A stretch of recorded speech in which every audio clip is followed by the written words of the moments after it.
The Galactic Academy's Xenobiology lecture hall hummed with the usual cacophony of interspecies chatter. Era stood at the front, her human frame dwarfed by the towering Kralik students in the back rows and nearly invisible to the gelatinous morphids occupying the corner pods. She adjusted her datapad, preparing to continue her lecture on carbon-based ecosystem adaptation.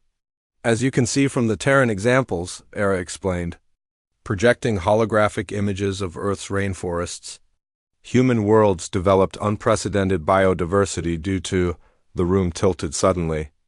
Era's vision blurred at the edges, dark spots blooming across her field of view. Her datapad clattered to the floor. Instructor Era?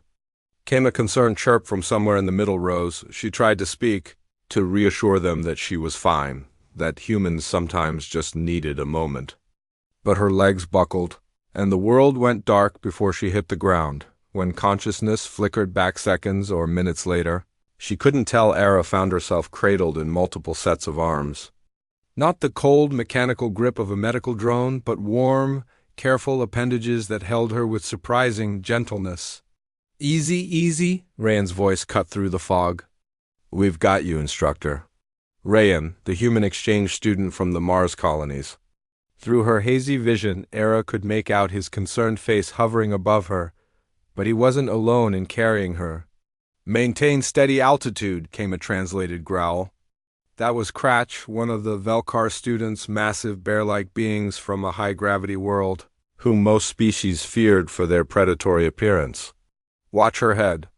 Humans are fragile there," squeaked Pip, a Quilnari whose species barely reached Era's knee height. The small furry creature was somehow supporting one of her shoulders with remarkable strength. "I have analyzed her vitals," announced Zixta. The Kralik student, whose crystalline carapace refracted light in anxious patterns. Respiration shallow, heart rate elevated. Typical human stress collapse. They were carrying her. Not a medical team, not the automated systems her students. The ones the rest of the faculty had warned her about. The cubs, Senior Instructor Malkuth had called them with barely concealed disdain. The younger species, the new admissions, the ones not quite ready for proper academic rigor. "Move!" Rayan barked ahead with an authority that surprised Era. "Medical emergency human instructor needs immediate assistance." The corridors of Galactic Academy parted like water. Era caught glimpses through her swimming vision older students from superior species pressing themselves against walls, faculty members stepping aside with startled expressions. Her class of cubs moved as one unit, a coordinated organism with a single purpose. "The Medbay is 14 sections away," Zixta reported. "Too far?" "Her oxygen levels are dropping." "Then we run," Cratch rumbled, and they did.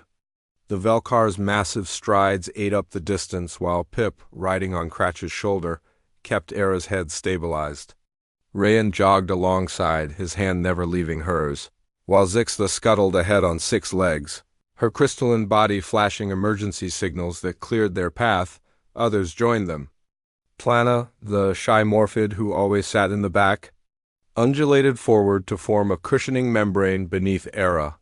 Gent and Rora, the twin Cytherians, used their telepathic link to coordinate with the Medbay staff ahead. "She taught us about human pack bonding," Pip chittered urgently. "About how humans never leave their people behind." "We do the same now, yes?"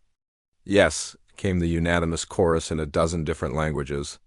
All translated through their neural implants. The Medbay doors hissed open before they arrived. Rora's telepathic warning had worked. Dr. Zelkor, the Kralik's medical director, stood ready with a scanner, his usual disdainful expression replaced with genuine surprise. "What is the meaning of human instructor collapsed?" Rayan interrupted, displaying a boldness that would have been unthinkable weeks ago. "Possible dehydration, stress-induced syncope, potentially low blood sugar. We need immediate treatment." They didn't wait for permission. Cratch gently laid Era on the medical platform while Pip adjusted the cushioning with tiny, precise movements. Zixta had already accessed the medical database, projecting human physiological data onto the holoscreens. "Saline solution, glucose drip, oxygen supplementation," Zixta recited. human standard protocols all listed in her medical file. Dr. Zelkor stared at the assembled students, a dozen different species. The Academy's problem children, the ones written off as too young, too inexperienced, too soft for the rigors of galactic education. They stood in a protective semicircle around their instructor, every one of them ready to challenge him. If he didn't act, the doctor's carapace shifted through several colors before settling on professional calm. "Step back. We will handle this." They didn't move. "She stays where we can see her," Rayan said quietly. It wasn't a request. Something passed through Dr. Zelkor's multifaceted eyes, recognition, perhaps, or respect. He nodded slowly. "Understood. You may observe from the viewing area." As the medical team worked, ERA's students pressed against the transparent barrier, refusing to leave. Word had spread through the academy. Other instructors arrived, including the dismissive Malkith, expecting to find chaos. Instead, they found cubs who had organized an emergency response faster than academy protocols. They found students who had carried their teacher through 14 sections of corridor without dropping her once. They found young beings who had demanded and received respect from the medical director. Himself, when ERA's eyes finally opened fully, the first thing she saw was a wall of concerned faces. Velkar and Quilnari, Krolix and Cytherian, Morphid and Human, all watching, all waiting. "Hey, cubs," she whispered, managing a weak smile. The relief was palpable.